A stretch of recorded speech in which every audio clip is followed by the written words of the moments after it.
Anupama serial से related update लेकर आ चुके हैं हम आपके बीच में। तो सेमीफिनाले में आखिरकार किस वजह से बाहर हो गई अनुपमा, आखिरकार किसकी साजिश का शिकार हो रही है अनुपमा, कैसे उन सब की सच्चाई आएगी सामने में और किस तरीके से अनुपमा अपनी जगह वापस से फिर से फिनाले में बनाती हुई नजर आएगी, इस पे करेंगे इस वीडियो में बात। क्योंकि रिसेंट एपिसोड देखकर आपको भी अंदाजा लग गया होगा कि किस तरीके से एक साजिश का शिकार लगातार हो रही है अनुपमा, जिसे अनुपमा को थर्ड पोजीशन पे रखा गया। लेकिन थर्ड पोजीशन पे भी एक वक्त में नहीं रखा गया था, अनुपमा को तो बाहर कर दिया गया था फर्स्ट राउंड में ही। लेकिन क्योंकि होस्ट को एक तरह से मस्करी करने की आदत है, तो उन्होंने फिर से मजाक करना स्टार्ट किया और सबको लगा कि अनुपमा तो पहले राउंड में ही बाहर होगी। लेकिन किसी तरीके से अनुपमा की इज्जत बची, और इज्जत क्या बची, उसके बाद फिर से जो जज है वो फिर से बेइज्जत करती हुई नजर आई अनुपमा को। जैसे हमने पहले भी एक तरह से स्टार्ट होने से पहले इस फूड कंपटीशन की बोला था कि किस तरीके से हर एक कदम पर अनुपमा की बेइज्जती करने का एक तरह से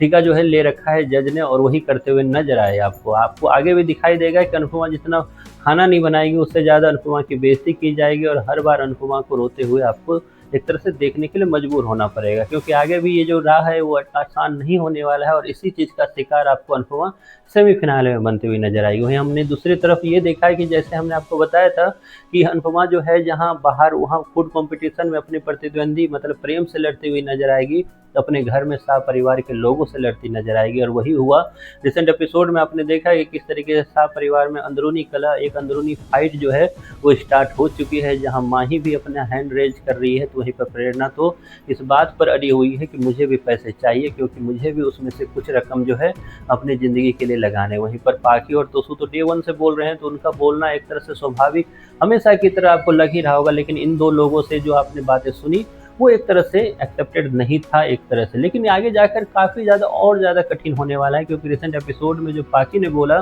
कि ऐसा चलता रहा तो आप फर्स्ट राउंड के बाद सेकेंड राउंड में ही बाहर हो जाएंगे, आखिरकार सेमीफिनाले से आगे की राह आपकी नहीं हो पाएगी। जिस पर अनुपमा जो है रोकती हुई भी नजर आई, प्रेरणा भी रोकती हुई नजर आई, लेकिन आगे जाकर यही होने वाला है। आखिरकार क्यों साजिश का शिकार हो रही है अनुपमा, आखिरकार ऐसा क्या वजह रही कि अनुपमा सेमीफिनाले से ही बाहर होती हुई नजर आएगी, इसकी सिर्फ और सिर्फ एक वजह है, वो है जज। जी हाँ, जज में जो आपको एक लेडी गैंग दिख रही है, वो जो लेडी डॉन है वो कहीं ना कहीं इन सब चीज़ों के पीछे है। रिसेंट एपिसोड में भी आपने देखा है कि अनुपमा को किस तरीके से बेइज्जत किया गया, अनुपमा की आगे भी बेइज्जती की जाएगी, क्योंकि वो अनुपमा को बिल्कुल पसंद नहीं कर रही है। अब अनुपमा को बिल्कुल पसंद नहीं कर रही है तो इसके पीछे का राज क्या है, हो सकता है आगे जाकर आपको दिखाए कि वो जो लेडी डॉन है या जो लेडी डॉन एक तरह से जज है, उसका कहीं ना कहीं कनेक्शन जो है आपको श्रुति के साथ दिखाया जाएगा, जिसका स्टार्टिंग में ही मैंने आपको बताया था